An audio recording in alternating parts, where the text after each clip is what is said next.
Today on Fulfilled as a Mom, I'm interviewing Dr. Kimmery Martin. Dr. Martin is an emergency room physician turned novelist who stepped outside the role of her traditional role as a physician and into the role of pursuing a creative pursuit of writing.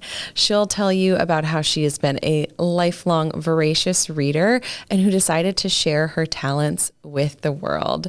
We talk about medicine and motherhood, about pursuing creative pursuits, and what it feels like to put those out in the world and share them with everyone else. I am so excited to share this conversation. Here she is, Dr. Kimmery Martin. I'm Tracy Bingaman.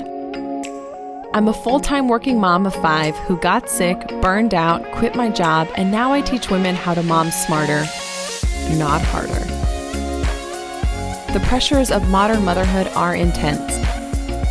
You're a busy working mom juggling all the balls and living in fear of dropping the exact wrong one. Here you'll find the tools you've been searching for to confidently prioritize your life and optimize your ability to rock all the hats that you choose to wear. I'll show you how to break through your limiting beliefs so you'll have more time and more money than you know what to do with. Because even in the busiest seasons of life, you can grow to master your money, own your time, and be the mom with all the margin. This is Fulfilled as a Mom. Awesome. Okay. Dr. Martin, I am so excited to chat with you today. Thank you for sharing your time with us. That's my pleasure, Tracy, and call me Kimmery. Awesome. I can do that.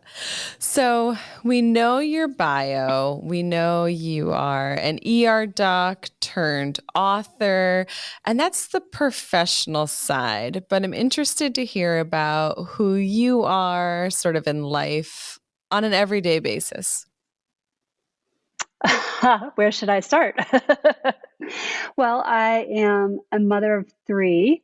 I have 2 teenagers and an 11-year-old, and a very neurotic dog and a husband. And all of them usually are needing to be somewhere at the same time. I am a voracious reader, which is how I became involved in writing to begin with, and I'm sure we'll talk a little bit about that.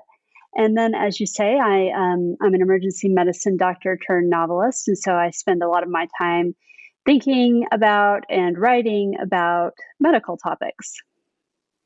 So how did that transformation take place from saving lives to writing books and entertaining us?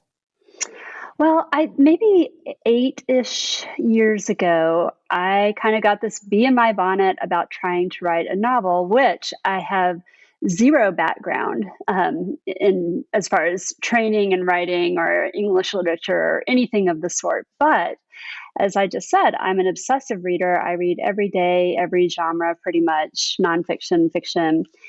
And I just wanted to try doing this thing that has brought me such incredible joy in my life when other people do it well, and that's writing. So I had this idea that I would write about a group of female doctors during medical school, which I know now is not a plot. That's just sort of a character setup. But I didn't know anything about structuring a plot or character development or the arc that they go through in a book or maintaining suspense and tension and scenes and all of this stuff that's so important and fundamental to good fiction. So I had to learn that as I went along, and it was quite a long and humbling process, both learning how to write and getting published.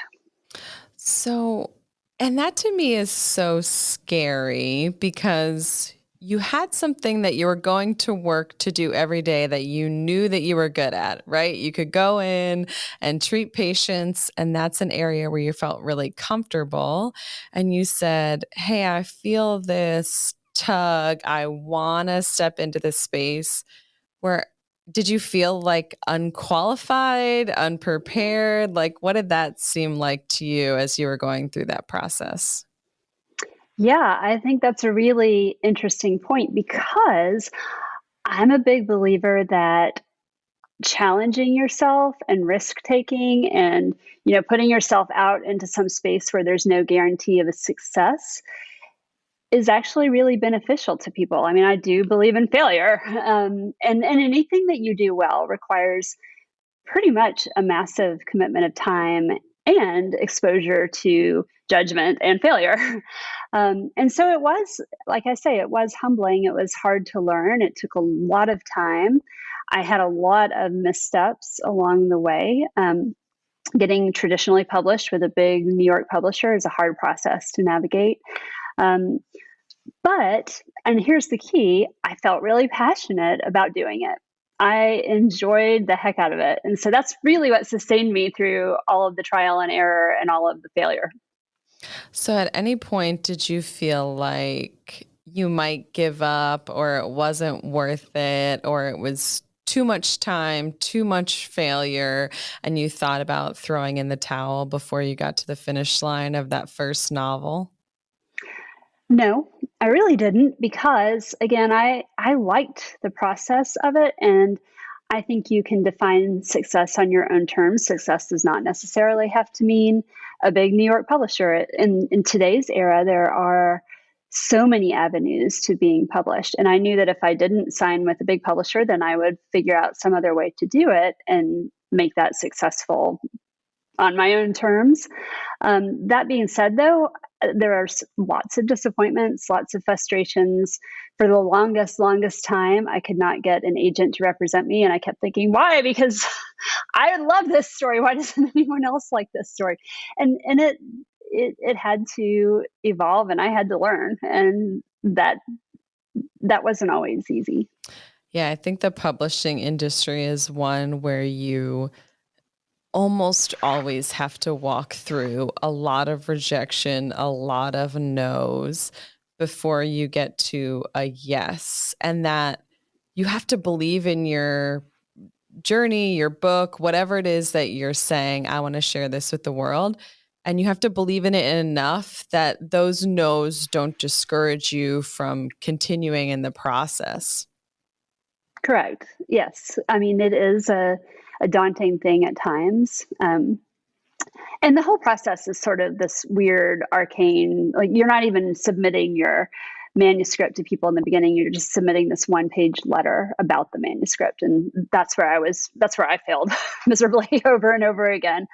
Um, and then, anytime you do anything creative, man, does that bring out everybody's judgy side, right? Because nothing makes us more, casually dismissive than the opportunity to judge somebody else's creative effort. So, and that's fine because art exists in the eye of the beholder. But as the person who created the art, you often feel very attached and sentimental about it. So there's a lot of chances to be humbled in this process of writing. And to beat up on yourself or kind of lose faith in your own abilities. And it sounds like you had your eye on the prize, you kept going, and you believed that it was worthwhile, that it was going to benefit your readers when this eventually became a book. Well, I mean, I hope that it benefits readers. My original goals were to be entertaining. I wasn't trying to overthrow the patriarchy or write the great American novel or any of that. I just wanted to write a book that would entertain people. And then I have gotten more, reached for higher goals, I guess, as I've gone along. But I don't know necessarily that I'm anywhere close to where I would like to be. Especially when I read the works of authors whom I deeply admire, then of course I'm like, wow, I'm just in every way putrid.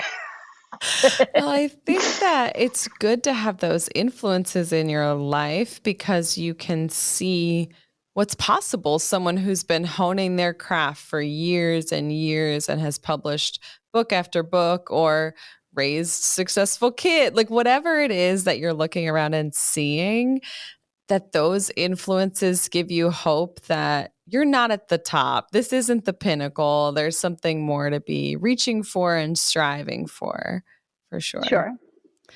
So, we have a lot of working mom listeners, and they likely have some passion or interest, something that they either enjoy consuming or doing that exists totally outside the bounds of sort of their job, their career, what their degree is.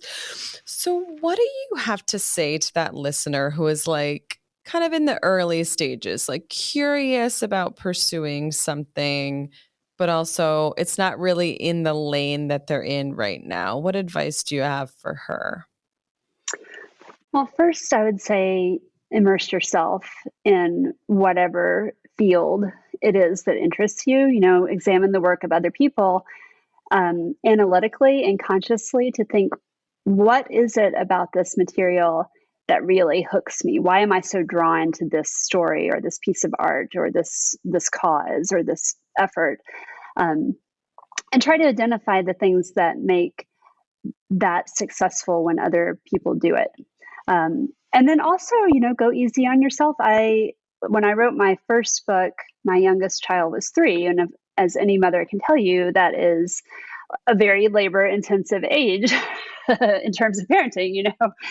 And so it took me a while, and in order to be able to write a novel at that stage in my life, when I was also working full time, or at least, actually, I can't remember what my schedule was like then. It's a massive blur because, in emergency medicine, you're working days and nights and holidays and weekends and all of that. But I look back on that now and something had to give. I was parenting poorly. I was always running out the door, with my clothes on inside out, and the children were late to everything, or I forgot to pick them up, or there was no dinner, or we were all filthy, or whatever. And I started cutting things out to give myself more time. So I did not watch television for about 3 or 4 years. I stopped some of the volunteer efforts that actually really were important to me, trying to carve out more time to make this thing happen. So I think if you're really committed to doing a thing, you'll find ways to give yourself more time to do it. But it doesn't have to be immediate. You don't want to burn out or overload. Give yourself time and give yourself credit, and let yourself relax when you can. Yeah. Yeah, I think as moms, I just heard this phrase the other day, the luxury of less. And someone said, actively saying, these are things I'm not going to do during this season to make room for these other things that really matter to me. And that's a luxury, right? So I'm saying, these are things I'm going to take off my plate. I'm going to hand to someone else. I'm just going to flat out say no to so that I can make room for my family, for showing up well for myself, for pursuing this passion. And we don't do that enough. We do and instead of I'm going to do this and not do these 3 other things so I can still function well and show up well in these other arenas. Yes, it is a luxury. And it's a luxury not everyone has because the arts are inherently biased toward people who have the financial resources to be able to afford to do them. Because a lot of times that means hiring a babysitter or getting help with housework or having enough money in your other job that you can take on a passion project where you don't get paid or where you get paid very little. And so all those things kind of swirl around when we're talking about, who creates art and who contributes what to society. Fulfilled as a Mother is supported by Style Boxes with Sarah. Style Boxes are a curated collection of personalized, thrifted fashion finds sourced by my friend Sarah of This Graceful Beauty. Simply choose your size, style, season, and color preferences. Then Sarah shops new and like new premium fashion items. Grab a style box for an upcoming date night, girls' weekend, wedding, bridal shower, or to simply up-level your closet this season. Choose the items you want, and voila, your fashion finds arrive on your doorstep. It's a great way to save time, expand your wardrobe, and support a small mama-owned business in one beautifully styled box. Head to Instagram, follow Sarah at This Graceful Beauty, tap the link in her bio to get started, and don't forget to tell her that Tracy sent you. And so was this like a gradual, you were working full-time and then part-time? Are you still working clinically? What does that look like? Yeah, I kind of evolved serendipitously because I got a job offer which makes pretty much every writer in America hate me when I tell them about it. So I went from working full-time in the emergency department to part-time. Um, and then I got this offer to work in downtown Charlotte, where I live, which is a big financial city. A lot of banks are headquartered here. And in one of the skyscrapers downtown, they had an allergy clinic where people who worked downtown could come in and get allergy shots without having to leave. And they wanted an ER doctor on site in case anyone had an anaphylactic reaction to the allergy shot. Interesting. And Okay. so they said, you'll be sitting in a little room with nothing to do. And I was like, oh, you know what? I don't get bored. This sounds perfect That for sounds me. like a dream, right? It Every was a mom is like, send me dream. to that room. Oh, right. I know there were no windows. Like no one was in there unless someone was actually anaphylactic, in which case I was like, crap, I'm in a bank.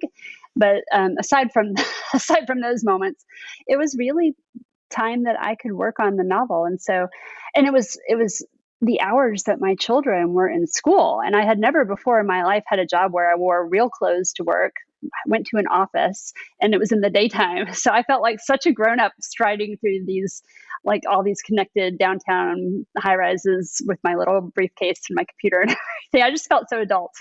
Sure. So you were working as a physician and writing while at work, while waiting for someone to have anaphylaxis, or hopefully not. Yeah, and it's so different from my emergency medicine job where you're always running around like you're on fire, right? So they actually like parking my butt in a chair and working on a computer was very different for me. I got really fidgety. Yeah, that's a big downstep in adrenaline and in the pace and in what's happening from the ER to that very non-urgent setting unless something's going on. Yeah, so I poured all that real life drama into my writing. Yeah. So I'm curious, as a female physician who writes about lead characters who are female physicians, are you writing? Is one of them you? Is one of them your friends from medical school? Where do those characters come from? Well, I get that question a lot, mainly from my real life friends, but no, Which one from is everybody. me? They're like, I know which one? which one is me. I do have this inspirational group of real life medical school girlfriends who have been my ride or die people for decades now since we graduated from school, and we text and talk and go on trips together. And I love them dearly. So that was the genesis of the idea for writing about a group of female physicians. But all of the characters in the books are amalgamations of little bits of real life character traits in people and straight up fiction or people that I don't know but have read about or seen or whatever.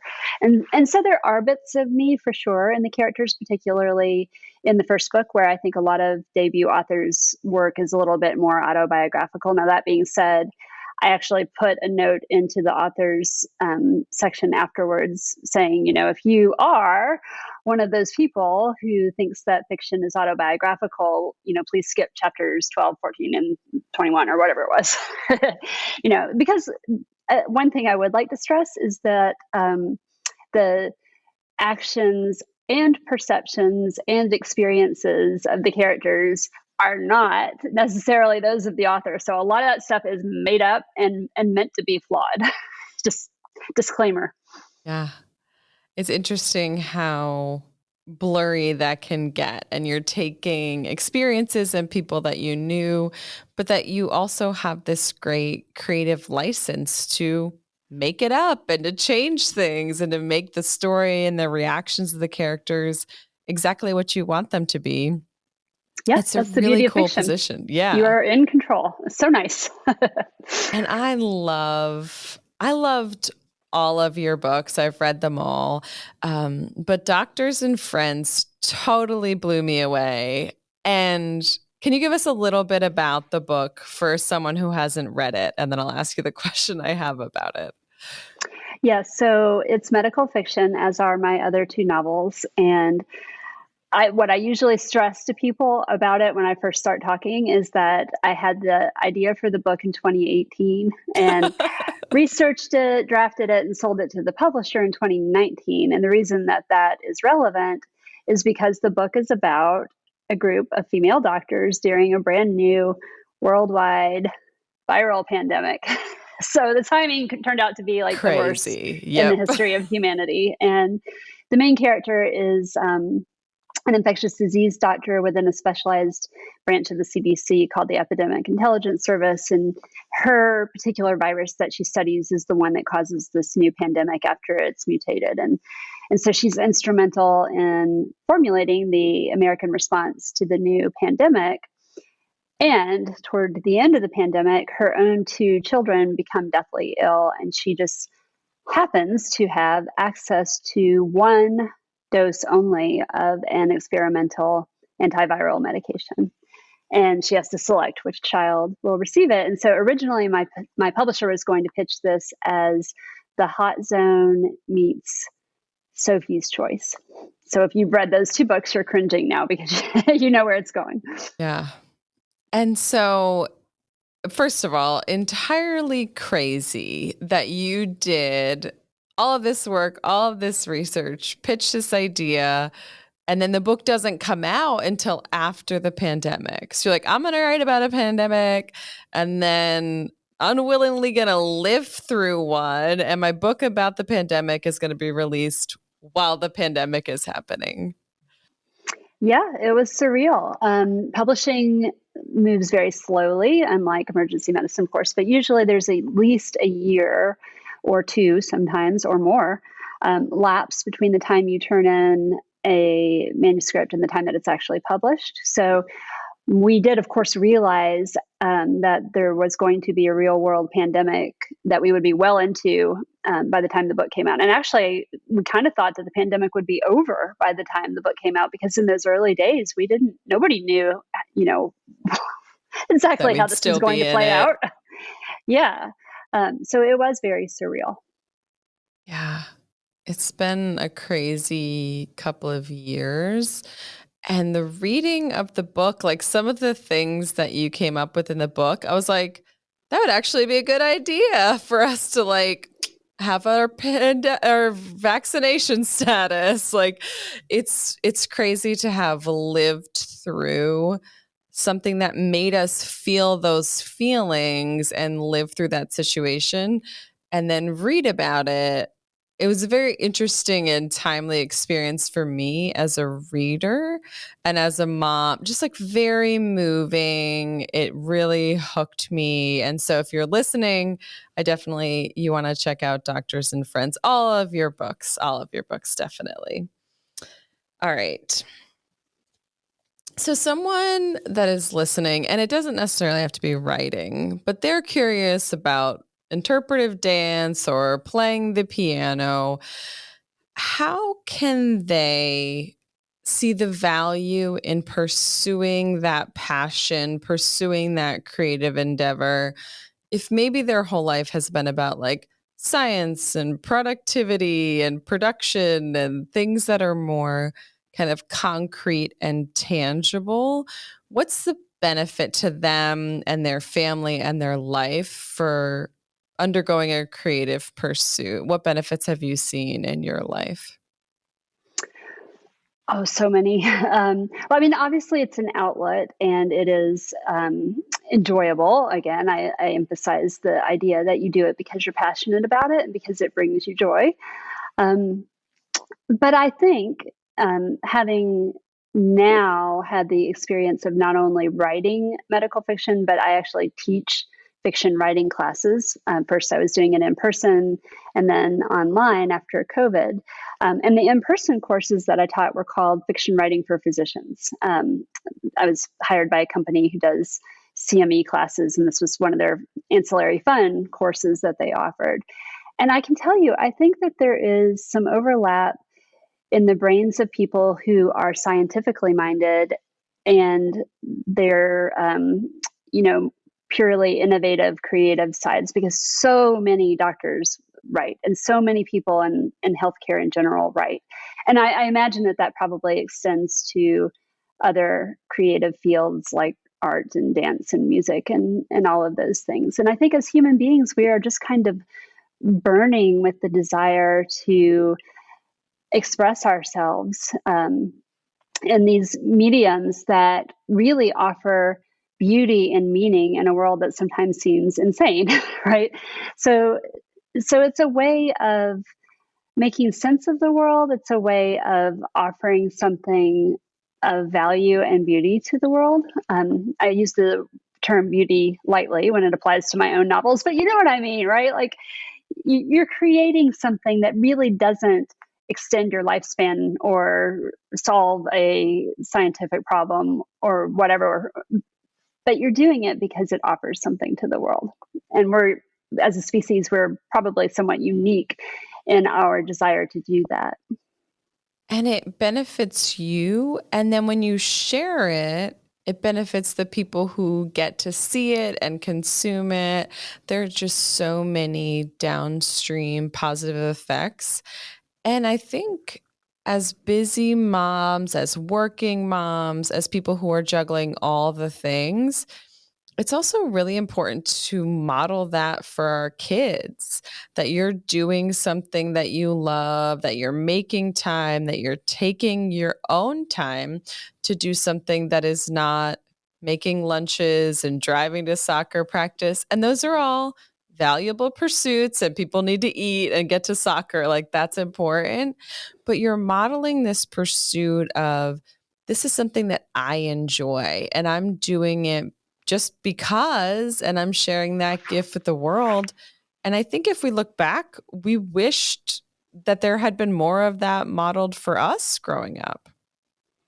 Yeah, we're using our voices to say something and to do something. And as you say, it also connects you. I mean, now we live in an era where we're very globally connected. And that has been one of the truly amazing things about being a writer for me, is that I now have friends everywhere. I did a little campaign with my first book, which had a very, very beautiful cover, asking people to take pictures of it wherever they live or work. And I wound up with 70 some pictures from different countries, all 7 continents, including Antarctica, because there was an ER Wow. doctor stationed there at McMurdo Station. So, but now I'm probably never going to meet my friends in Kosovo or Brazil or Japan. But I can talk to them online and they talk to me, and it does really make a difference in a world where sometimes we feel very isolated, to know that you can connect with people everywhere through a medium like literature. Yeah. So, yeah, it has enriched your life and also made you part of this community of people who do or love the same things as you. And they no longer have to live in your town or even in your state. They can be anywhere in the world. It's kind of crazy to think about. Like, I did this thing, I put it out in the world, and now there's a little piece of me in Antarctica getting read by another physician who's taking care of patients in a place where I might never go. It's so cool. And it's such an interesting legacy to be putting out in the world. It's so awesome. Yeah, and to your point, I mean, I say to my kids all the time, I want you to find something that you're passionate about and something that you think allows you to use your voice to make a difference in the world of some kind.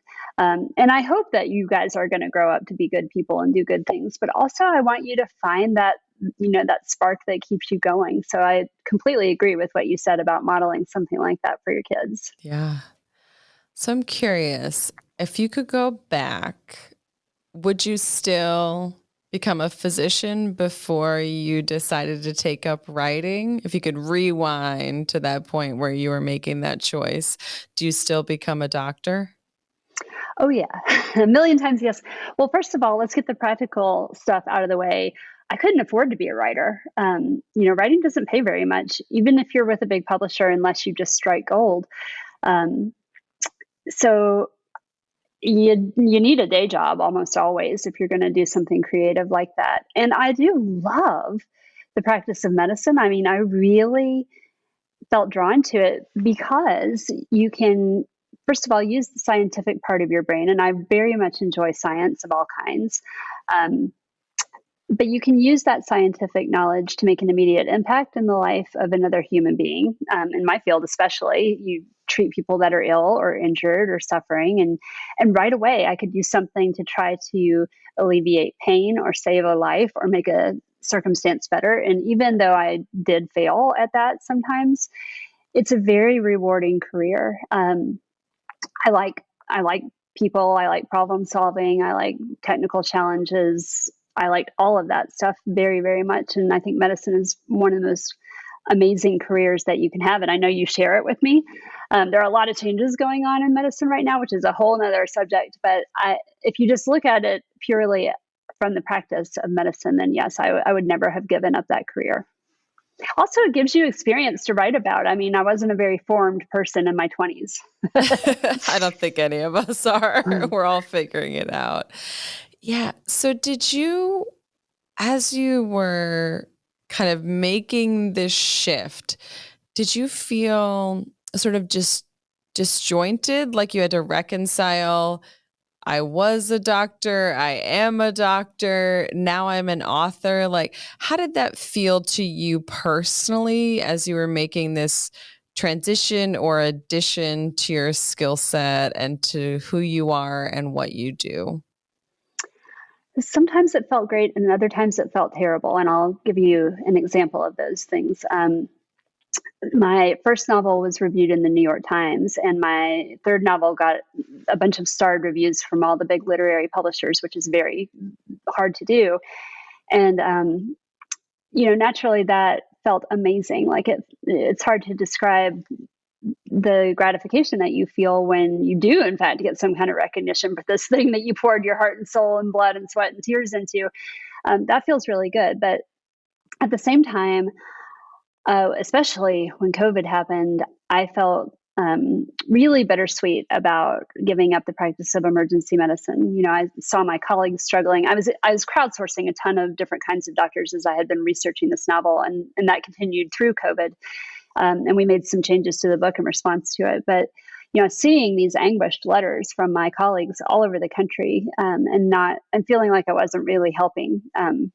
I did wind up doing some volunteering during COVID, but a large part of my identity as a human being had been very caught up in medicine, and you work so hard and go to school for so long to do what I did that it is a just inextricable part of your identity. And so it felt weird not to have that. Still feels weird not to have that when I'm not practicing clinically right now. Yeah, I think it is something that we take on and say, this is who I am, not Mm-hmm. this is what I do. And so it becomes intertwined with who we identify as. And when we step out of a role or away for a period of time, sometimes we feel like, oh, I'm over here. I feel a little naked. Like that was a part of me for so long. It was something I'd worked for so long that then you're like, well, who am I in the absence of that role? It's an interesting Mm-hmm. thing. So and I think this is a question that working moms get a lot. And I try to be very diligent about offering listeners tangible tips to be able to feel like they're better able to manage just the day-to-day at their home. So you kind of talked about this a little bit earlier with like outsourcing and getting childcare help and taking things off your plate so that you could pursue this passion of yours and be able to write. What advice do you have, or how do you manage to kind of do all the things, show up well at home, write when you were working in the hospital? What are some things that you could share with us that kind of how you manage that on a day-to-day basis? Well, I think anybody that knows me is going to tell you I'm actually kind of a hot flaming mess. So I wouldn't necessarily say that I have it all going on That's all in the way right. that you None of just us do. presented. But one technique that I have long used, and there's a big caveat with this, but is I say to myself, what is the worst thing that can possibly happen here if I fail? And, if I forget to make someone's lunch, are they going to die of hunger? If I don't turn in this form, are we going to lose our house? If it's not a really severe consequence, then I try to give myself some breathing room and just let it go. If I failed at something, meaning mainly that I forgot to do something, which happens all the time, even with my phone pinging constantly with all these reminders I set, I still forget a ton of stuff because I'm overwhelmed. We're all overwhelmed, aren't we? Like, we all have family obligations and work obligations and stuff we're supposed to be doing, and an unceasing barrage of emails and mail and calls and whatever, like, it's just so much. So if some of that doesn't get done or doesn't get done perfectly, I would just say, okay, I'm moving on. I'm going to deal with the consequences and I'm not going to die from this. Now, the caveat to that, of course, was that in my day job, the worst thing that could happen is that I would fail and kill someone. So that didn't really apply. And it was always a huge fear in my job as emergency medicine that, I would make a mistake and that the mistake would have devastating consequences. And that just hung over my head like the proverbial cloud. So I think to everybody else out there, I can say, if you're not an ER doctor or a surgeon or a pilot or, president or something like that, then, give yourself some slack. Because most of the time in our lives, we can fail a little bit and be okay. Yeah. A lot of times we take it on, we make it feel like it's life or death if our kid is wearing their ninja shirt or not to school. Right. And my really, son went to school without pants one time. That's a different story, but but I think we need more moms saying, listen, all these forms, all this stuff to do, I'm going to get it done or I'm not going to get it done. If it's really important, we're going to do it, or we're going to have the kid do it, right? Because there's a point where they can become responsible for pants and forms and things that are important to them. No, they should fail. I mean, we should absolutely let them fail. And my kids' teachers are probably groaning if they were to listen to this podcast because maybe I take that too far. But I do think, that we don't do them any favors by doing everything for them. And we all kind of know that. But at the same time, it's just so painful to watch them struggle and not step in. And so the thing is, if they don't learn that tang of failure, that kind of shock of, oh no, I did it badly, and now there's this bad thing happening because of it. If they don't learn that when it's young and it isn't as consequential as it will be when they're older, then we're failing them.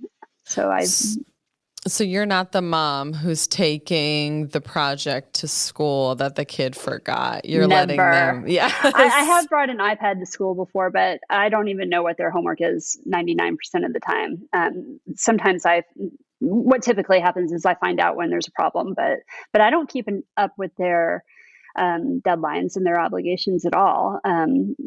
At least for my older two, I don't. And that, I think, is on them at this point in their lives. I think that we do a lot of over-parenting where we wait too long or don't at all transfer that responsibility to them. And then we wonder why they're 18 or 20 and they don't do well with deadlines or consequences because they didn't have them when they were 8 or 10. And so it sounds like you're doing a really good job of saying, this isn't on me. I'm talking a big game, but I can tell you that my parenting is extremely imperfect and that my kids are not in all ways killing it. And we're making a lot of mistakes over here, all of us. I'm not going to call out their mistakes on a podcast because they already don't like it when I talk about them, but understandably. But yeah, I mean, I think that holds true that we have to give them some rope and yeah, we have to be there for when they really, really need us. And support them, but not have our sole mission in life to be insulating them from the consequences of their own actions. Like sometimes they fall down, sometimes they mess up, and that's important. I think I'm guilty of giving my kids way too much. Like my parents' generation did this really well somehow in terms of not not showering us with stuff and obligations too. Like we didn't have to be as many places and do as many things. And I don't know, my generation seems to have kind of messed that up a little bit. Yeah, I think we swung far the other way where we want them to do all the things, which isn't necessarily a blessing to them. But, if you're listening and you feel this heavy burden to be the one person responsible for pants or the karate t-shirt or the project, think about what you can do in your life to transfer some of that responsibility and the associated consequences to your kids, to your partner if you have one, because it's heavy to be the only one worrying about the schedule and the deadlines and the things to be remembered, for sure. Yeah. And I'm going to say in my son's defense that he did not make it all the way to school without pants, just in case anybody's really worried about that. How old was he when the pants incident occurred? I'm trying to remember. He was little. It was elementary school. I had just come from a lecture by the school principal on making your kids do their own stuff. And so I told him, you're going to get yourself ready tomorrow for school. I will make you breakfast, but I'm not going to get your stuff into your backpack. I'm not going to lay out your clothes. I'm not going to remember your homework. I'm not going to remind you of all the things that you need to do. You're going to do those. I'll wake you up and I will make breakfast. You will get your own lunch ready, blah, blah, blah. He's like, okay. So he did get his lunch ready and he did get his backpack and he got his homework in there and he got dressed and he went out to his carpool. And I was like, I'm going to have to break my rule here because he was gone in his boxers. Like he had on shoes and socks. Like his little brain just overloaded. Sure, he just skipped the pants. It could not remember that much stuff. So I did bail him out actually when he got to the car of the mom that was driving him. I was like, you don't have on your pants. Look down. And he looks down and he's like, ah, ha, ha. He thought it was very funny. Yes, I think as a parent, you draw a line somewhere between bailing the kids out of the project they've known and been working on and forgot, but you make sure they're wearing pants. So in between those two, you find what's comfortable for you and say, I'll bail them out of going to school half naked, but not to prop up their grades. Naked butt and doing everything, right? That sounds good. So Kimmery, if people want to connect with you, to follow you, learn more about your writing classes and your books, where's the best place for them to go to find you?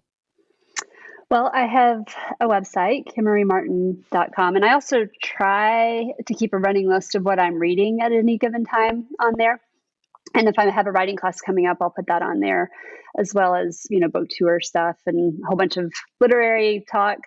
And then I like Instagram. I'm Kimmery Martin on there. I'm on Twitter, but I'm bad at it. I'm on Facebook. On Facebook, I tend to write a lot of long, angsty medical things or put stuff about my own life. But Instagram's a little bit more literary minded and happy. A little bit of both places. And your books are available wherever books are sold? Yes, I hope so. Yeah. Well, I found them on Amazon, so you can get them there. Yes.